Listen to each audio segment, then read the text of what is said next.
this is going to be a thing. People are going to start, instead of stealing groceries from the stores, they're going to start watching people go to their cars. And they're going to take all of their groceries. And you know what the store going to do? Not our business. It's outside the store. They didn't do it in the store. It's not our property. Call 911. Call the authorities. Make a report. They're going to leave your ass for dead. And people are really going to be stealing people carts of groceries out of the grocery parking lot. I'm telling you. It seems like it's headed that way. Now, what other choices are people going to have to find food to eat?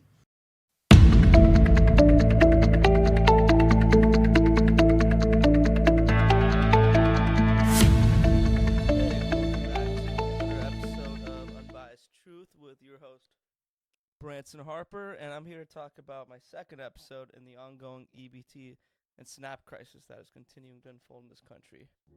Now, there have been a lot of threats on YouTube and TikTok of people that are about to go looting and robbing various grocery stores all across the country and start rioting all over the United States. And as I said before, this is going to lead to a lot of mass unrests, and eventually they'll start burning a lot of stuff down, like during the BLM riots, leading to a lot of food deserts. And all the people that complain about food deserts are the ones that are usually going to start doing them, which is very unfortunate because they'll just lead to the further degradation of the inner urban city areas in a lot of these cities all across the country. And that won't be a good thing at all for anybody. And as you know, both Democrats and Republicans haven't been able to come to an agreement on the budget at all. They haven't for really years. But now it's almost entering a breaking point as we've entered the longest government shutdown in the history of this country.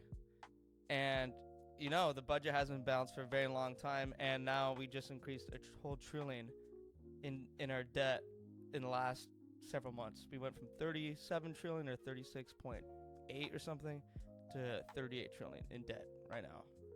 And there's 41 or 42 million people in the entire country that rely on EBT, and sorry, my cat was just meowing right now, that are dependent on this program.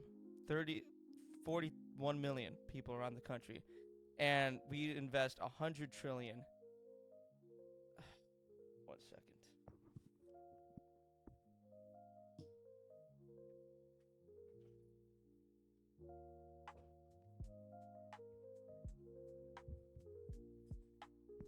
There's 41 million people that use this program, 42 million, and we put 100 billion into SNAP, into the EBT food stamp program.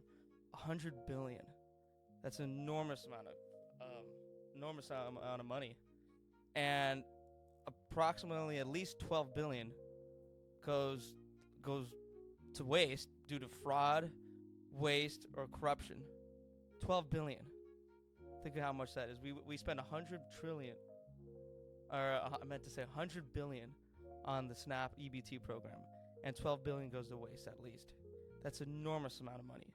100 billion. When I told my friends at my work that, oh yeah, there's 12 billion that goes to waste, they're like, no, that can't be. There's not even enough money in the system. There's not even enough money they put dedicate to the program. I'm sorry about that. Dedicate to the program to be using that. And then I looked it up. I was like, well, how much goes into EBT? 100 bill. Everyone was mind blown. I was especially too. Who would ever thought there'd be that much money going into the system? Now you kind of understand why we are kind of a welfare state. As during the time of Reagan and all of them back in the 80s, they said you can't go become a welfare state.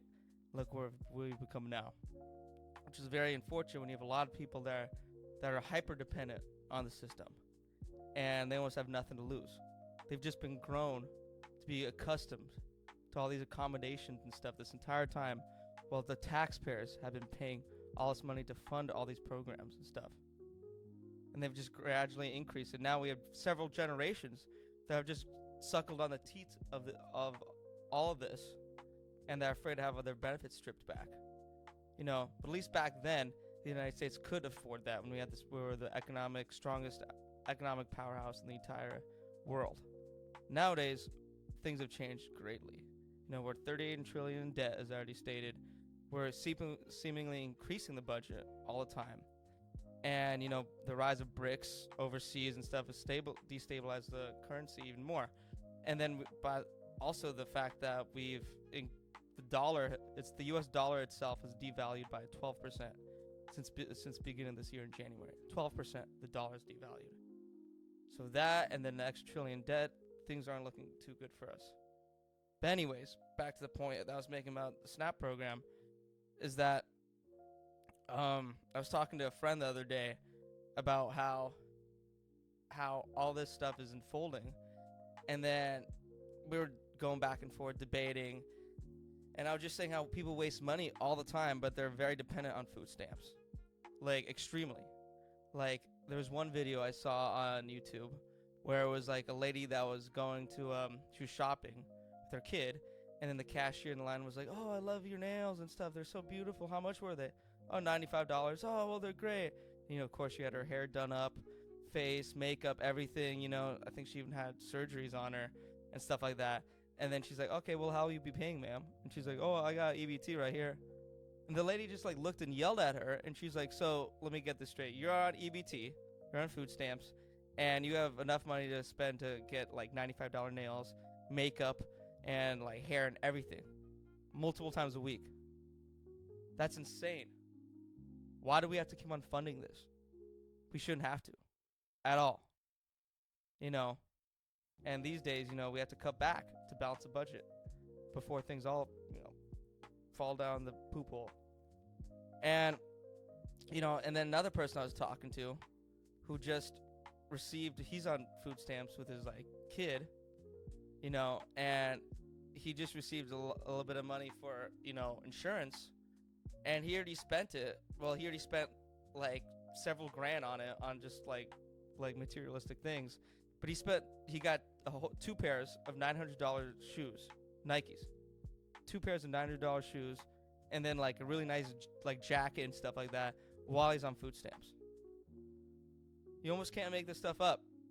It's really unfortunate how people are nowadays, but this country isn't comparable to back a long time ago in the 50s and 60s, when a lot of people did save their money and they did have good credit and stuff like that. And nowadays everyone's living like the majority of this country is living paycheck to paycheck.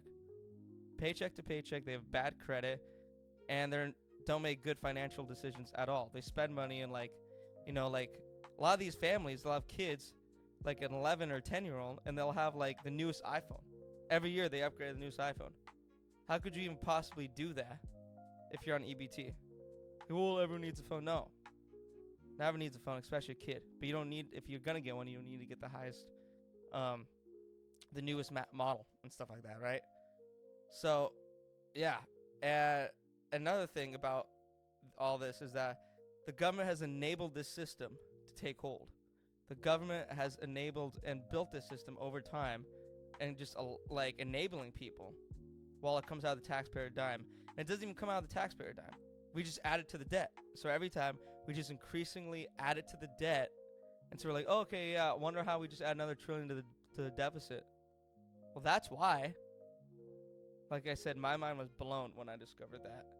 And I was thinking, I was like, well, at least these other programs like Social Security, yeah, there's got to be reforms to it and stuff like that. But if only we could be more efficient in the government and transparency, and if we could take like all that 12 billion at least that's going to fraudulent abuse and all that stuff and corruption, and reinvest that into Social Security. Because let's be honest, Social Security might make. But anyway, what I was saying was that how both parties, Republicans and Democrats, have been unable to come up to an agreement on the budget. That's crazy, because for years they've been disagreeing on the budget, and there's been no concord at all to resolve the crisis. And because of that, we're 38 trillion in debt, just increased by $1 trillion. The dollar has been constantly devaluing, the most of this year than the last 20. And this has led to the formation of other economic competitors such as BRICS, with China, India, and Brazil and stuff. And we can't get our shit together.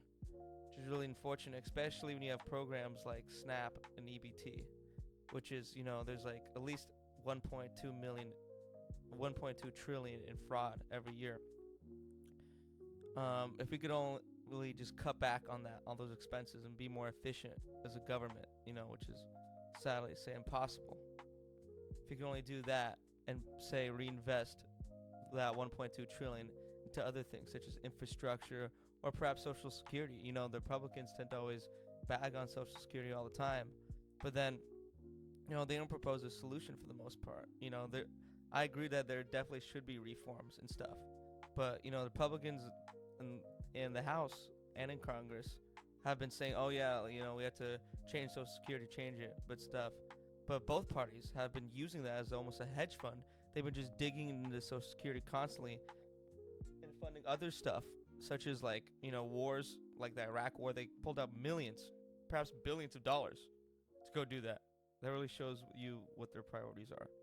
Because at the end of the day, I would love to retire on social security, as we all have a right to, since they're putting so much into the system and stuff like that. Even the people that complain about it, yeah, they would like to retire too eventually on social security. But it looks like there's no money in the system, and that's because we've been unable to come to an agreement on anything. So, but a lot of that is to blame, creating the social safety net. The government is partly responsible at the end of the day because they've outsourced jobs, exported a bunch of jobs abroad, shipped them off to China, all these manufacturing jobs, factory, industrial jobs, all these jobs relating to production and stuff like that, and only led to other financial troubles at home and stuff like that. And we're not the economic powers that we used to be because of the government. And then they've raised people to leech off the system. And then because of that, there's been several generations just used to that. So the government is definitely to blame for this country is not being economically as strong and powerful as it used to be, which is an unfortunate case. But yeah, anyways, let me know your thoughts and comments below, and thanks for coming and joining this episode of Unbiased Truth with Branson. Thank you. Peace out.